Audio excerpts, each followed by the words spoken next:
وہ اس کے بالکل برعکس سوچتا تھا. بہت لبرل قسم کی اس کی سوچ تھی اور بہت لبرل قسم کی وہ انوائرمنٹ میں گھومتا پھرتا تھا, انڈلج ہوتا تھا, اور اس کے نزدیک کوئی یہ ماڈسٹی یا حیا کا کوئی ایسا چیلنج نہیں تھا, یعنی جو دل چاہتا ہے وہ کرنے والا انسان تھا. جیسے ہم دیکھتے ہیں کہ ایک انسان ہوتا ہے جو کہ اللہ پہ یقین رکھتا ہے, تو وہ اللہ کا حکم کوئی بھی سن کے کیا کہتا ہے, سمعنا واطعنا, کہ میں نے اللہ کا حکم سنا اور میں نے اس کے مطابق اطاعت کی. لیکن بہت سے لوگ ہمیں سوسائٹی میں ایسے نظر آتے ہیں جو کہتے ہیں سمعنا وعصینا, سن لیا لیکن کریں گے وہی جو ہمارا دل چاہتا ہے, کہ وہ سن کر نافرمانی کے راستے پہ چل پڑتے ہیں.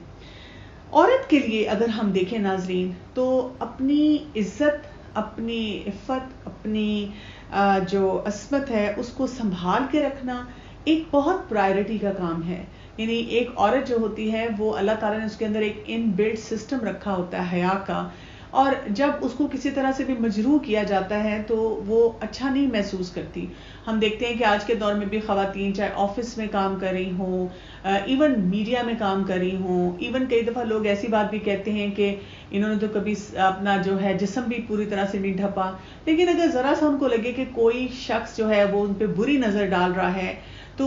ایک ان کا اندر کا الارم ان کو الرٹ پہ کر دیتا ہے, اور وہ ڈیفینیٹلی آ کر کئی دفعہ پبلکلی یا کسی اتھارٹی کو جا کے بتاتی ہیں کہ میں ہیراسڈ فیل کر رہی ہوں.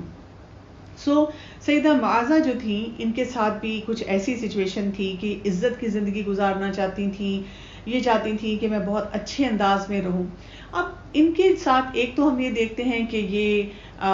جو تھی غلام تھیں, لونڈی تھیں, اور ان کو اس طرح سے رہنا تھا. دوسرا ہم یہ دیکھتے ہیں کہ یہ بہت خوبصورت خاتون تھی, یعنی ان کے بارے میں ہمیں یہ پتہ چلتا ہے کہ she was very very beautiful lady, اور خوبصورتی جو تھی ان کی تھی, اور اس کی وجہ سے لوگ ان کی طرف بہت زیادہ اٹریکٹ ہوتے تھے. لوگ جو تھے ان کو جب دیکھتے تھے تو جسے کہتے ہیں نا ایک للچائی نظر سے دیکھتے تھے. اور پھر ہم دیکھتے ہیں کہ سوسائٹی میں اگر خاص طور پہ ایک ایسی عورت ہے جس کی اپنی کوئی سے نہیں ہے, اور وہاں پر جب ان کو لگتا ہے کہ یہ غلام ہے تو مطلب people just take you for granted, لوگوں کو لگتا ہے کہ ہم جو ہمارا دل چاہتا ہے ہم اس طرح کا سلوک کر سکتے ہیں. سو یہاں پر اب سیدہ معاذہ جو تھیں, ان کی بڑی دلی خواہش تھی کہ میں اپنے آپ کو ہر طرح سے ایک حیا کے دائرہ کار, ایک پیرامیٹر کے مطابق زندگی گزاروں. جبکہ جو ان کا آقا تھا عبداللہ بن ابی ابن سلول, کیونکہ وہ ویسے منافق تھا اور وہ کہتا کچھ تھا کرتا کچھ تھا,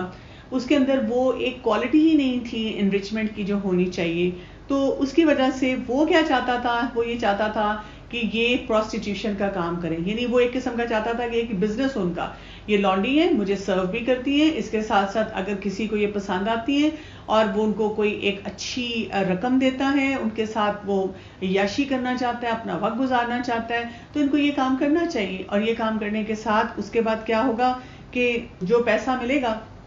وہ ان کے آقا کا ہو جائے گا. یہ اس چیز سے بالکل بھی خوش نہیں تھیں, اور اس کی وجہ سے کیا چاہتی تھیں کہ ایسا کوئی بھی کام جو ہے وہ نہ کیا جائے. بہت پریشان رہتی تھیں اور اپنے آپ کو بچانے کی بہت کوشش کرتی تھیں, اور اس وجہ سے جب انہوں نے اسلام قبول کیا تو ایسے کسی کام کی طرف جانے کے لیے بھی انہوں نے پوائنٹ بلینک صاف انکار کر دیا. کیونکہ ہم دیکھتے ہیں کہ جیسے بنی اسرائیل کی جو صورت ہے اس میں آیت نمبر 32 میں اللہ سبحانہ تعالیٰ نے واضح طور پہ ارشاد فرمایا, وَلَا تَقْرَبُوا الزِّنَا, تم زنا کے قریب بھی نہ جانا, إِنَّهُ كَانَ فَاحِشًا وَسَاءَ السَّبِيلًا, بے شک یہ بہت برا, بہت فحاشی کا کام ہے, بہت ہی برا راستہ ہے. تو مسلمانوں کو تو یہ بتا دیا گیا ہے کہ یہ نہیں ہے کہ جو ایکٹ ہے ایکچوئل وہ نہ کرنا, یہ بتایا گیا ہے کہ اس راستے پہ بھی نہ جانا. یعنی وہ دروازہ کھلے, وہ سڑک ہو, وہ آئیڈیا ہو, وہ بات چیت ہو, وہ انٹریکشن ہو, اس کی طرف بھی تم نے جو ہے قدم نہیں بڑھانا, کیونکہ یہ ایک ایسی سلپری روڈ ہے کہ جو انسان کو کہیں سے کہیں پہنچا دیتی ہے. پھر ہم یہ بھی دیکھتے ہیں کہ سورہ نور کی آیت نمبر 33 میں اللہ سبحانہ تعالیٰ نے بہت مردوں کو یہ بھی بتایا کہ وہ خواتین جو تمہاری مملکت میں ہیں اور ان کو چاہو تو تم ان کو آزاد کر دو, چاہو تو ان سے گھر کے کام لو, چاہو تو ان کو اپنی زوجیت میں لے لو, لیکن ان سے کوئی بھی ایسا غلط کام نہ کراؤ. یہ نہیں ہے کہ تم ان کو ایک پروسٹیٹیوشن کے کام میں انگیج کر دو اور جو ان کے جو حیا ہے اس کا تم کوئی کسی طرح سے پاس نہ رکھو. خیر ہم یہ دیکھتے ہیں کہ سیدہ معاذہ رضی اللہ عنہا جو تھیں ان کے لیے بہت ہی مشکل سچویشن ہو چکی تھی, اور جو ان کا آقا تھا وہ بہت ہی مشکل انسان تھا، وہ بھی ان کو بہت ڈیفیکلٹ ٹائم دیتا تھا. یہ ایک عالمہ فاضہ اور بہت شریف خاتون تھی.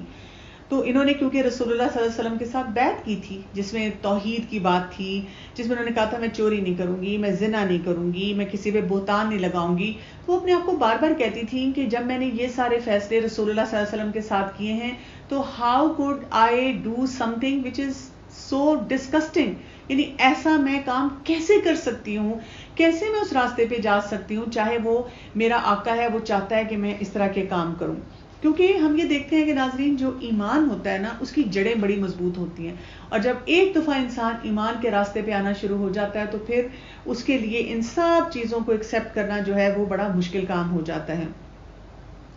یہ ہم دیکھتے ہیں کہ جو یہ سچویشن میں آپ کے سامنے ایکسپلین کر رہی ہوں، یہ کوئی ایسی سچویشن نہیں، انہونی سچویشن نہیں کہ ہم کہیں کہ اس زمانے میں لونڈیاں ہوتی تھیں، غلام ہوتے تھے تو ان کو فیس کرنا پڑتا تھا. جیسے میں نے آپ کو کہا کہ یہ ہر دوسرے گھر کی کہانی ہے جہاں پہ ایک عورت ہے وہ اپنے آپ کو کور کرنا چاہتی ہے، وہ چاہتی ہے کہ وہ مکسڈ گیدرنگز میں اتنا نہ جائے، مردوں کے ساتھ اتنا گھلے ملے نہ، اور اس کا شوہر چاہتا ہے کہ وہ ان کے بزنس پارٹنر کے ساتھ بھی بیٹھے اور وہ گپ شپ بھی لگائے، اسی کے ساتھ ساتھ وہ فلی ڈریسڈ جسے کہتے ہیں ڈریس ٹو کل کر کے جائے اور بہت انجوائے کرے. ڈانس فلور پہ جیسے شادیاں ہو رہی ہیں، مہندیاں ہیں، ان پہ بھی ناچے گائے اور سب دیکھ کے کہیں واہ بھائی واہ بھابھی کیسی آفت کی لگ رہی تھی. اور ایسے جملے سن کے کئی مرد حضرات جو ملحوظ بھی ہو رہے ہوتے ہیں. یہ چیزیں ہم اپنی سوسائٹی میں بھی اس وقت دیکھتے ہیں. اسی طرح ہم دیکھتے ہیں کتنے گھروں میں یہ ایک بہت بڑا ایک سلسلہ چلتا ہے اور ہمیں اپنی آنکھوں کے سامنے نظر آتا ہے کہ جوان لڑکے ہیں لیکن وہ سخت نکمے ہیں، وہ کوئی کام نہیں کرتے، بس انجوائے کرتے رہتے ہیں، سوئے رہتے ہیں اور ٹائم ویسٹرز میں پڑے ہوئے ہیں. اور انہی گھروں کی جو بچیاں ہیں وہ کسی نہ کسی کام کے لیے گھر سے نکلتی ہیں، اور جب وہ بچیاں گھر سے نکل کر کسی دفتر میں جاتی ہیں، کسی جگہ کام کرنے کے لیے جاتی ہیں، تو میں نے کئی دفعہ دیکھا ہے کہ وہ اتنی ڈھکی چھپی اپنی نظریں بچاتی وہاں پہ پہنچتی ہیں، اور جب وہاں پہ پہنچتی ہیں تو ان سے ایکسپیکٹ کیا جاتا ہے کہ یہ چھوٹی سی شرٹ ہے اور یہ ٹائٹ پینٹ ہے اور یہ اس قسم کا حلیہ ہے، وہ آپ نے بنا کر آپ نے فرنٹ ڈیسک پہ بیٹھنا ہے، یا آپ نے اپنے کسٹمر سے اس طرح سے بات کرنا ہے، اس طرح سے ڈیل کرنا ہے، جو ان کے مزاج اور ان کی جو فطرت ہے اس کے خلاف ہوتا ہے. لیکن بہرحال ہم دیکھتے ہیں کہ اس قسم کی بہت سارے مسائل میں خواتین گھری ہوئی ہوتی ہیں. کبھی کوئی منگیتر کہہ رہا ہوتا ہے کہ یہ کام اس طریقے سے کرو، کبھی کوئی شوہر کروا رہا ہوتا ہے، کبھی کوئی باپ کروا رہا ہے، کبھی کوئی بیٹا کروا رہا ہے. تو عبداللہ بن ابی جو تھے وہ بھی ان کو جو تھے سیدہ معاذہ رضی اللہ عنہا پہ بڑی دھونس جماتے رہتے تھے. اور جب معاذہ نے ان سے صاف کہہ دیا کہ دیکھیں میں اسلام قبول کر چکی ہوں، میں اس عقیدے پہ آ چکی ہوں، اور جو کام آپ مجھے کرنے کے لیے کہتے ہیں یہ میں کسی صورت نہیں کر سکتی، اس لیے کہ اس کے ساتھ اللہ کا غضب ہے اور میں اس حرام کام میں کسی صورت میں نہیں جاؤں گی. تو یہ دیکھ کر obviously ہم یہ دیکھتے ہیں کہ ایک منافق انسان کیا کرے گا، وہ بہت زیادہ اس نے ریوولٹ کیا، بہت زیادہ غصے میں آ گیا، اس پہ بہت دیوانگی سی طاری ہو گئی، اس نے اس کو گالیاں دینی شروع کر دی، بد زبانی کرنی شروع کر دی، اور انہوں نے صاف کہہ دیا کہ آپ جو بھی کریں لیکن میں اس سلسلے میں کچھ بھی نہیں کر سکتی. سیدہ معاذہ جو تھی رضی اللہ عنہا انہوں نے کسی صورت میں بھی ان کی بات نہیں مانی. آپ سوچیں مطلب لونڈی تھی، ان کو یعنی کہ اس زمانے میں تو کانسیپٹ نہیں تھا کہ کوئی لونڈی ہے یا غلام ہے اور وہ اپنے آقا کی بات نہ مانے، بٹ انہوں نے کہا کہ میں گھر کے سارے کام کروں گی، میں آپ کو ہر طرح کی جو سروس ہے جو جائز حدود میں وہ پرووائڈ کروں گی، لیکن یہ کام جو آپ مجھے کرنے کے لیے کہہ رہے ہیں یہ میں کسی صورت میں نہیں کروں گی. اس نے کیا کرنا شروع کر دیا، ان کے اوپر اور ظلم ڈھانا شروع کر دیا. اور یہ کیا کرتی تھی، یہ خاموشی سے اپنے رب کے ساتھ اپنے تعلق کو مضبوط بھی کر رہی تھی اور بار بار اللہ سبحانہ تعالیٰ سے دعائیں بھی کرتی چلی جا رہی تھیں. پھر ہم کیا دیکھتے ہیں کہ ایک مسلمان شخص جو تھا انہوں نے جب دیکھا کہ سیدہ معاذہ رضی اللہ عنہا پہ کس قدر عبداللہ بن ابی جو ہے وہ ظلم ڈھا رہا ہے، تو انہوں نے اس کو ایک اچھی قیمت دی اور اچھی قیمت دے کر ان کو خرید لیا اور خرید کر آزاد کر دیا. اب کیا ہوا، یہ اسلام کے نام پر اب آزاد ہو چکی ہیں. پھر ہم دیکھتے ہیں کہ بنو عمرو بن عوف قبیلے کے ایک شخص تھے سہل بن قرطہ، یہ انہوں نے ان سے شادی کر لی، ان کے اس سے بیٹا بھی ہوا، بیٹی بھی ہوئی. اور انہوں نے کیونکہ یہ عالمہ فاضلہ تھی اور ہم دیکھتے ہیں کہ انہوں نے اپنے بچوں کی بہت اچھی تربیت کی، اور اس تربیت کی وجہ سے وہ بچے بھی آنے والے دور کے بہت مشہور جو ہیں وہ عالم فاضل بچے تھے. پھر اسی طرح کچھ عرصے بہت اچھی زندگی گزری تھی، لیکن کچھ عرصے کے بعد ان کے شوہر جو تھے فوت ہو گئے. جب معاذہ رضی اللہ عنہا نے اپنی عدت پوری کی تو اس کے بعد عامر بن عدی نے ان سے شادی کر لی، اور اس سے بھی ان کے بیٹے اور بیٹیاں ہوئیں، اور انہوں نے اپنا پورا وقت جو تھا اپنے بچوں کی تعلیم و تربیت اور دین کے مطابق جو سارے پیرامیٹرز تھے ان کو سکھانے میں جو ہے وہ وقت گزار دیا.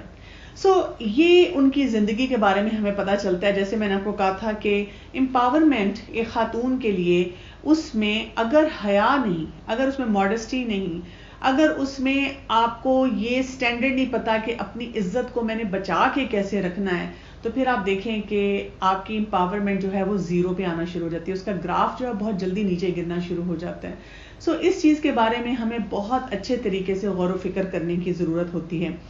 اور اس کے لیے اگر میں آپ کو ایک سٹینڈرڈ بتا دوں جو کہ ہمیں رسول اللہ صلی اللہ علیہ وسلم کی ایک حدیث سے پتہ چلتا ہے, جس میں آپ صلی اللہ علیہ وسلم نے فرمایا لا طاعت للمخلوق فی معصیت الخالق, خالق کی نافرمانی کے معاملے میں مخلوق کی اطاعت اختیار نہیں کی جائے گی. سمجھ رہے ہیں آپ, پرنسپل یاد رکھ لیں. ایک خالق ہے, کریٹر, اور ایک کریشن ہے, مخلوق. وہ مخلوق ہو سکتا ہے کہ ہم اس کی سرپرستی میں ہوں, وہ ایسی مخلوق ہو سکتی ہے جو ہمیں کسی طرح سے آرڈر دے, کمانڈ دے, وہ ایسی مخلوق ہو سکتی ہے کہ ہمیں لگے کہ اگر میں نے اس کی بات نہیں مانی تو میں سوسائٹی میں کیسے سروائیو کروں گی. یعنی وہ شوہر ہو سکتا ہے, وہ باپ ہو سکتا ہے, وہ باس ہو سکتا ہے, وہ ٹیچر ہو سکتا ہے, لیکن وہ مخلوق ہے. اب اگر کوئی بھی حکم مخلوق جو ہے وہ ہمیں دے رہی ہے کہ یہ کرو, اور ہمیں پتا ہے کہ وہاں سے اللہ تعالیٰ کی جو خالق ہے اس کی نافرمانی کا راستہ کھل رہا ہے, تو ہمیں بہت کلیئرٹی سے بتا دیا گیا ہے کہ ہم اس معاملے میں الجھیں گے نہیں, اس کو ہم کوئی کفر کے فتوے نہیں دیں گے, ہم اس کو کوئی تنگ نہیں کریں گے, ہم وہاں پہ کوئی عجیب و غریب قسم کا ایک ڈرامہ جو ہے وہ کریٹ نہیں کریں گے, لیکن اس کی اطاعت نہیں کریں گے. سیدہ معاذہ رضی اللہ عنہا نے ہر چیز برداشت کی, لیکن ایک جگہ پہ دیوار کھڑی کر دی کہ یہ کام کسی صورت میں نہیں ہو سکتا. ہم اپنی سوسائٹی میں کیا دیکھتے ہیں کہ خواتین جو ہوتی ہیں ان کو اس طرح سے کہہ کے چپ کرا دیا جاتا ہے, دیکھو یہ مجازی خدا ہے اور مان لو اس کی بات اور کر لو جو یہ کہہ رہا ہے, نہیں تو دیکھو تمہاری زندگی بڑی مشکل ہو جائے گی, تم کہاں جاؤ گی. اور کتنی خواتین جو ہیں بہت سے حرام ایسے کام جو ہے وہ کرنے کے لیے تیار ہو جاتی ہیں. تو جیسے میں نے آپ کو بتایا کہ آج کے جو انرچمنٹ کا ہمیں بہت بڑا پلان ملتا ہے وہ ماڈسٹی کا ملتا ہے. آج میں بات آپ سے حیا اور ماڈسٹی کے بارے میں کرنا چاہوں گی, لیکن اس سے پہلے میں ایک ایسپیکٹ کو یہاں پہ ضرور کور کروں گی. وہ ہے کہ پوری دنیا اس وقت کس قسم کی یلغار میں ہے. ہمیں نظر یہ آتا ہے, آپ کسی بھی فارمل قسم کے ایونٹ میں دنیا کے چلے جائیں تو مرد جو ہوتا ہے وہ 3 پیس میں ہوتا ہے, یعنی کہ جہاں اس کو 2 پیس کی ضرورت ہے, ایک قمیض پہن لے اور ایک پجامہ پہن لے, پتلون پہن لے, تو وہ جو ہے وہ کور ہوتا ہے. لیکن نہیں, اس کو ان دونوں کے ساتھ ایک 3rd پیس بھی پہنا دیا جاتا ہے کہ 3 پیس میں آئے گا تو بھئی اس کی پرسنالٹی چمکے گی. اور اس کے مقابلے میں وہ جو خاتون ہوتی ہیں ان کو مختصر سے مختصر قسم کا لباس دیا جاتا ہے, وہ 3 پیس پہن کر نہیں آ سکتی وہاں پہ گیدرنگ میں, نہیں تو ان کو ایک دم دیکھ کے کہا جائے گا کہ تم کیا ہو گیا, تم نے کس طرح سے اہولیہ بنایا ہوا ہے. تو آپ یہ دیکھیں کہ یہ جو کنٹراسٹ ہوتا ہے وہ عورت کے لیے مینج کرنا کتنا مشکل ہے, اور اس کی وجہ سے جو بہت بڑا چیلنج اس وقت سوسائٹی میں خواتین کو فیس کرنا پڑ رہا ہے, جو ان کو امپاور کسی صورت میں نہیں ہونے دے گا, وہ ہے کہ ان کی آبجیکٹیفیکیشن ہو رہی ہے, یعنی وہ ایک آبجیکٹ کی طرح دیکھی جا رہی ہیں. اور اس کے بارے میں کچھ چیزیں پڑھ رہی تھی جو میں آپ کے ساتھ شیئر کروں گی. وہ یہ کہتے ہیں کہ جب عورت کو ایک آبجیکٹ کی طرح ہر جگہ ٹریٹ کیا جاتا ہے, چاہے وہ آفس ہے, چاہے وہ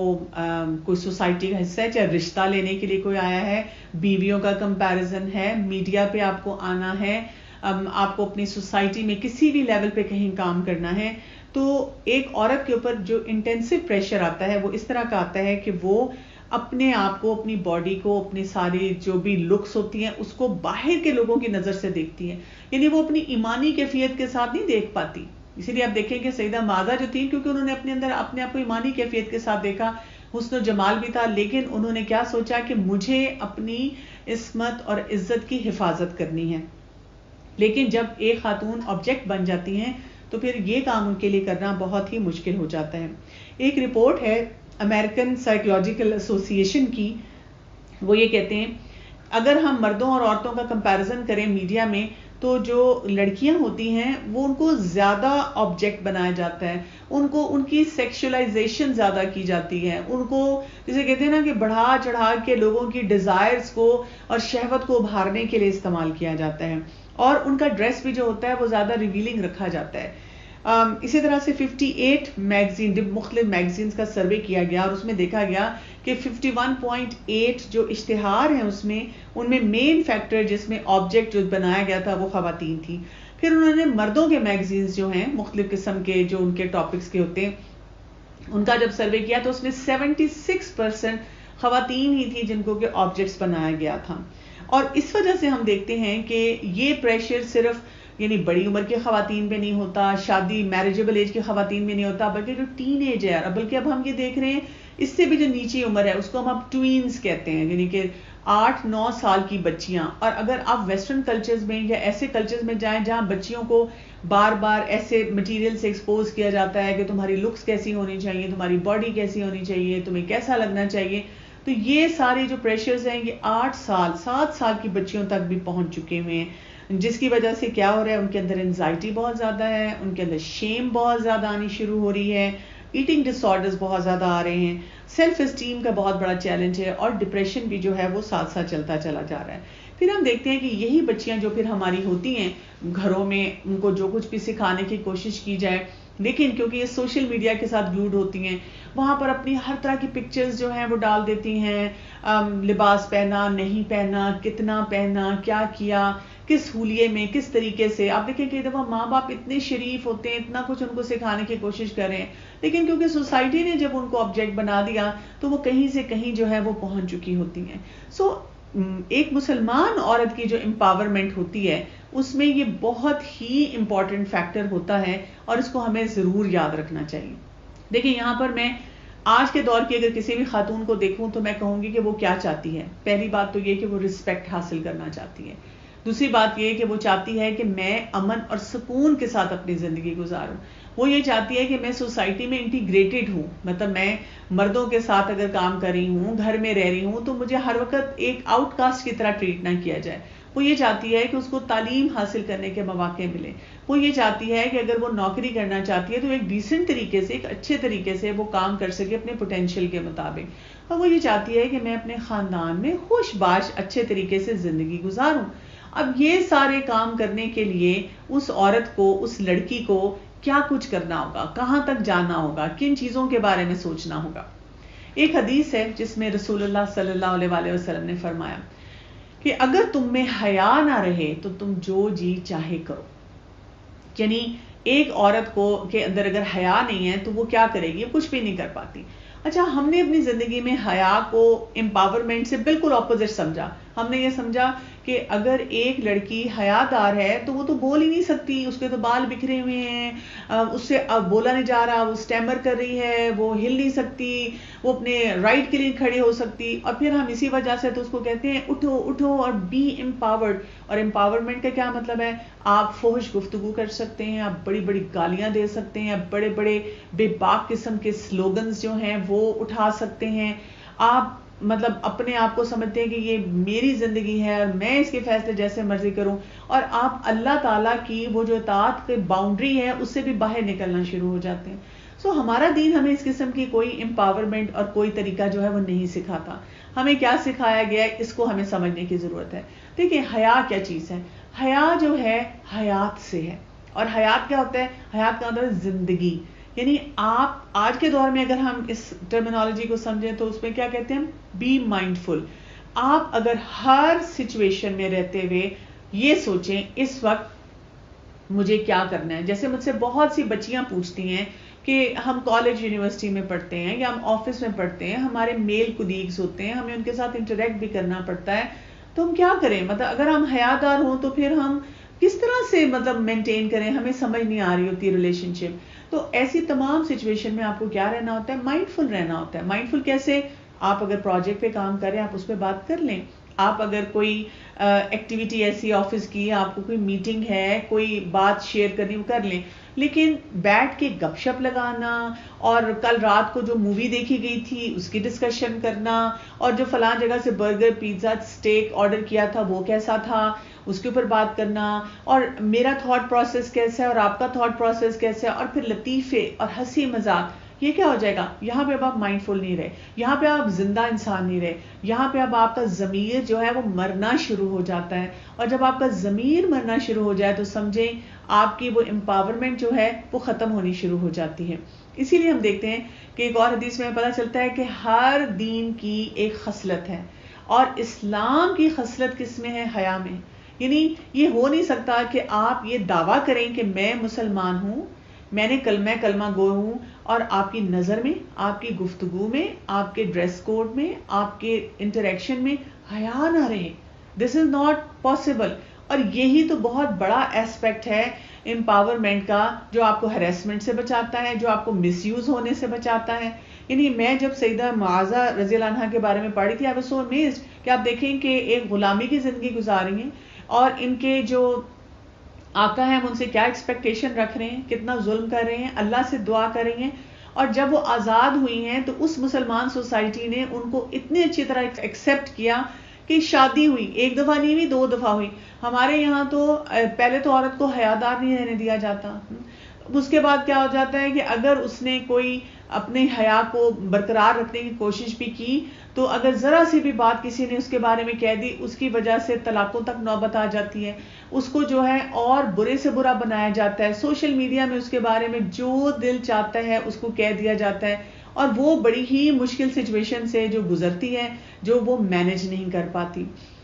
یہاں پر اگر ہم تھوڑی سی باتیں اپنے لیے یاد رکھ لیں، اگر ہم امپاور ہونا چاہتے ہیں، ہمیں حیا کے بارے میں پڑھنا ہے. اور حیا کا سٹینڈرڈ وہ نہیں ہے جو میں نے سیٹ کیا ہے کہ دیکھیں میرا دل صاف ہے، اس سے کیا فرق پڑتا ہے کہ میں کیا بولوں، میں کیسے ہنسوں، کیسے مسکراؤں، کیا ڈریس اپ ہوں. نہیں، دل کے ساتھ ساتھ عمارت بھی ویسی ہی نظر آنی چاہیے. یہ ایک بہت امپورٹنٹ ایسپیکٹ ہے. تو یہ کیسے ہوگا؟ جب ہم حیا کو حیا اور بے حیائی کو بے حیائی کہیں گے، جب ہم وہ سوشل سکلز سوچیں گے اور دیکھیں گے اور اس کے مطابق کام کریں گے. جیسے میں بھی اگر کئی جگہوں پہ آؤں کوئی کام کروں، اور اگر کوئی مجھے کہے کہ نہیں وہ آپ کو یہ پروجیکٹ نہیں دینا چاہتے just because you are covered, تو میں ان کو کہتی ہوں کہ دیکھیں میرا جسم کورڈ ہے، میری عقل تو کورڈ نہیں ہے نا. تو میں عقل کو استعمال کر کے آپ کو یہ کام کر کے دے رہی ہوں، اور اگر میں محنت کر رہی ہوں اور اپنے سارے پوٹینشیل کے مطابق صحیح کام کر رہی ہوں تو آپ مجھے اپرچونٹی دیں. جب آپ اپرچونٹی دیں گے تبھی تو آپ کو پتہ چلے گا میری امپاورمنٹ کا. پھر اسی طرح سے آپ کو خوش ہونا ہوتا ہے اپنی اس چیز کے اوپر کہ اس کو اون کرنا ہوتا ہے کہ میں اگر حیا کا سٹینڈرڈ وہ جو اللہ سبحانہ وتعالی نے قرآن اور حدیث میں دیا ہے اس کو رکھ رہی ہوں، پھر مجھے غمزدہ نہیں ہونا. میں ہر بات پہ یہ نہ کہوں اچھا پتہ لوگ تو اتنا زندگی میں انجوائے کرتے ہیں، ایک میں ہی بیچاری ہوں جس کو کوئی اپرچونٹی نہیں ملتا. میں ہمیشہ اپنے آپ کو یہ بتاتی ہوں، اور میں تمام ان بہنوں کو جو حیا کے دائرہ کار کے ساتھ امپاور ہونا چاہتے ہیں، میں ایک بات بتا دوں گی، اگر آپ کو کسی جگہ پہ کوئی اپرچونٹی نہیں ملتا، چاہے وہ کوئی انویٹیشن کی شکل میں ہے، وہ رشتے کی شکل میں ہے، وہ کوئی جاب کی شکل میں ہے، تو آپ یہ سوچیں یہاں پر ضرور کوئی بے حیائی کا کام تھا، ضرور حیا کے منافی کوئی انوائرمنٹ تھا، اور اللہ نے آپ کو اس سے بچا لیا. اور آپ اس پہ بھی اللہ کا شکر ادا کریں، بیکاز اس طرح سے آپ جو امپاور ہوں گے تو آپ کے اندر بہت سے سوشل سکلز بھی اسٹرانگ ہوں گے. حیا ہمیں یہ بھی سکھاتی ہے رائٹ جگہوں پہ نو کہنا، صحیح جگہوں پہ یس کہنا. حیا ہمیں سکھاتی ہے کہ ہم اپنی اسٹرینتھ کے اوپر فوکس کریں، یہ نہ کریں سارا دن اپنے میک اپ کو دیکھتے رہیں اور خوشبوئیں بکھیرتے ہوئے مسکرا کے بات کر کے ان اپرچونٹیز کو گریب کریں. نہیں، آئی ایم امپاورڈ، اور میں اگر امپاورڈ ہوں تو میری امپاورمنٹ میں سب سے بڑا ایسپیکٹ جو آئے گا وہ کہاں سے آئے گا؟ وہ اس طرح سے آئے گا کہ میری جو ایکچوئل پرسنالٹی ہے اس کے مطابق لوگ مجھے اسیس کریں گے.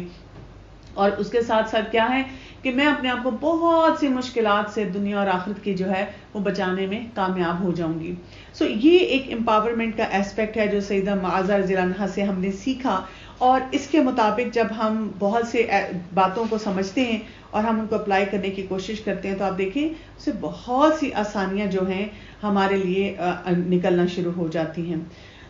ہم اپنے دل سے ان چیزوں کو سوچیں اور اپنے دل کو جو ہے یہ زندگی دینے والا کام کریں. وہ ہم کام کریں گے تو پھر کیا ہوگا؟ ہمارے لیے امپاورمنٹ بہت آسان ہو جائے گی. یہاں پہ ہمارا یہ سلسلہ ختم ہوتا ہے، اور میں ایز سچ تو ابھی آپ سے اجازت بھی چاہوں گی، کیونکہ اگر کل یہاں پر پاکستان میں ہم دیکھتے ہیں کہ جو چاند نظر آ گیا اور عید الفطر ہوئی، تو آج کا ہمارا پروگرام آخری پروگرام ہوگا. امید ہے کہ آپ کو اس سیریز سے فائدہ ہوا ہوگا، اور امید ہے کہ جو کچھ آپ نے امپاورمنٹ کے ڈفرینٹ ایسپیکٹس دیکھے ہیں تو اس سے آپ ضرور اپنی زندگی میں بار بار ریوائز کرتے رہیں گے. السلام علیکم ورحمۃ اللہ وبرکاتہ.